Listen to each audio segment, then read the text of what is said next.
I want to talk first about Russia and the war with Ukraine. Now, regardless of how you feel about the war in Ukraine, I think most fair-minded people can agree on two things. Number one, Vladimir Putin, who runs Russia, not the people of Russia, but their leadership, is a thug. He's a pirate. He has blood under his fingernails. He can't be trusted. And the second thing that I think most fair-minded Americans can agree on is that we would all like to see the war ended. President Trump has tried. And frankly, President Putin has treated our president, as I've said before on the Senate floor, Putin has treated our president like President Trump has taken the bullet train to Chump Town. He says all the right things when he talks to our president, and then he does the opposite. And I think he's disrespected America. He meaning President Putin. And I think he's disrespected President Trump. I think Ukraine is willing to negotiate a reasonable settlement. But it takes two to tango, and we're not going to have a settlement until President Putin decides it is in his best interest to stop the war. Not Russia's best interest, because I don't think he cares about his people. I think the war will stop when Putin thinks it's in his best interest. And I don't think he's going to think it's in his best interest until he feels the pressure, Mr. President. Because dealing with Putin is like dealing with most tyrants. It's like hand-feeding a shark. Okay? You can't reason with them. You have to make them feel the pain.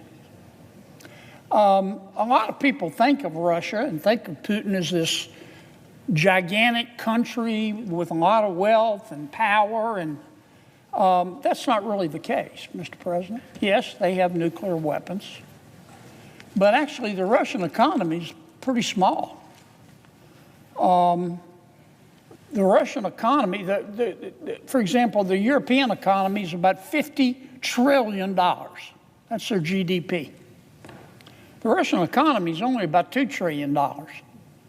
New York State in America has a bigger economy than Russia. And I think we need to keep that in mind.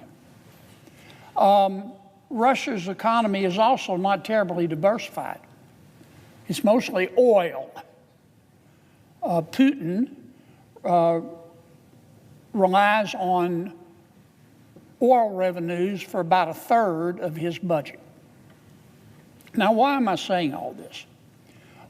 Because the Russian economy is not in great shape, Mr. President. They're spending almost all of their money, about 7% of their GDP, to fuel their war machine. And the Russian economy wasn't that great, frankly, to begin with. And if you sit down and just look at the numbers and the statistics, you will see that the Russian economy, at one point, inflation was through the roof.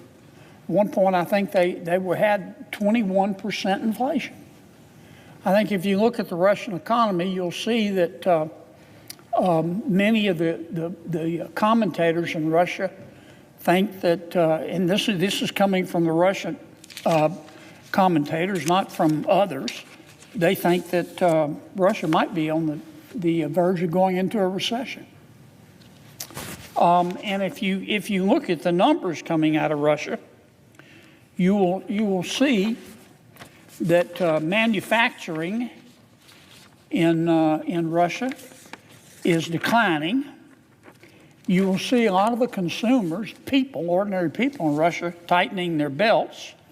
Inflation, which I alluded to, Mr. President, remains high, and the Russian budget is strained. The price of oil is down. Remember, I said Putin depends on oil for about 30% to a third of his revenue, and the price of oil is down. Their growth model in Russia, their model of sustenance, is based on the war, and they're starting to feel the effects of that. For example, in the first quarter of this year, the Russian GDP grew 1.4%. You might be thinking, well, that's not bad. It's not great, but it's not bad. The fourth quarter of 2024, though, if you look at the numbers, the Russian economy grew 4.5%. So clearly it's slowing. And once again, remember I said the Russian economy is based on oil. Why is it slowing? Well, number one, the price of oil is down. We know that. Number two, Russia is spending all of its money fighting the war with Ukraine, which has hurt other parts of its economy. The point I'm trying to make, Mr. President, when you're dealing with a tyrant like Putin and you're trying to bring him to the negotiating table, what you have to do is get him down and choke him. And the way to get President Putin down and choke him is through his cash flow. Putin, and remember, I'm not talking about the good people of Russia. I'm talking about their leadership. I'm talking about Vladimir Putin, the thug. Putin is only able to prosecute his war through cash flow generated by his sale of oil. That's the only way.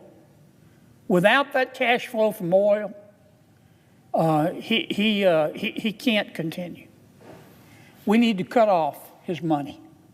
We need to cut off his sale of oil. Now, we already have sanctions on Russia, and Europe has sanctions on Russia. But Russia has figured out how to evade those sanctions and continue to sell its oil.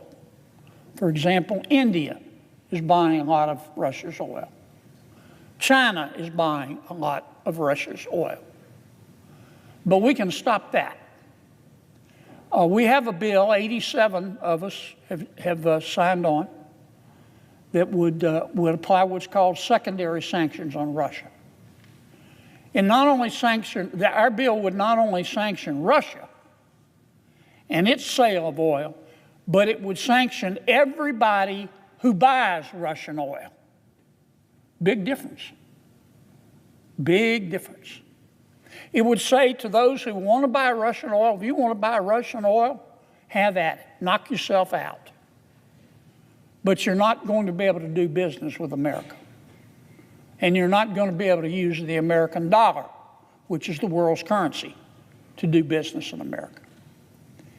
It will put Putin on his knees within 3 months. And he won't have any choice but to come to the bargaining table. Now, President Trump's been very patient. President Biden, he wasn't patient. He was giving. I remember when President Biden said to Putin, well, you know, we don't want you to go into Ukraine, but if it's just a little excursion, it might be okay. I remember that. What do you think Putin did? Remember, hand feeding a shark? He went right into Ukraine. President Trump, on the other hand, has really tried to be rational and negotiate with Putin and say, look, we need to have an amicable solution to satisfy both sides. Ukraine is willing. Putin has done nothing but embarrass our president and our country. The time has come to put Russia on its knees.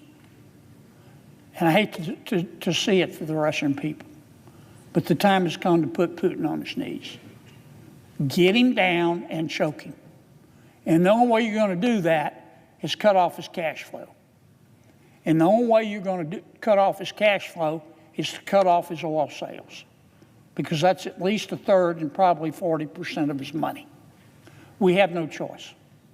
Otherwise, this war could go on forever. Now, we have the bill locked, loaded, ready to go. We're waiting for President Trump to to give us the high sign, because we want to stay together. The president's the one trying to negotiate the peace. But I hope President Trump will seriously consider letting us pull the trigger, because it's the only thing that's going to get Vladimir Putin to the table. I wish the world weren't like that. There's just some people, I don't know why I make it to heaven, I'm going to ask, but there's some people in this world, they're not sick, they're not misunderstood, they're not mixed up. It's not really that their mom or daddy didn't love them enough. They're just bad people. They are. And some of them run countries. And one of them is Vladimir Putin. So let's go do what we have to do. I want to talk first about Russia.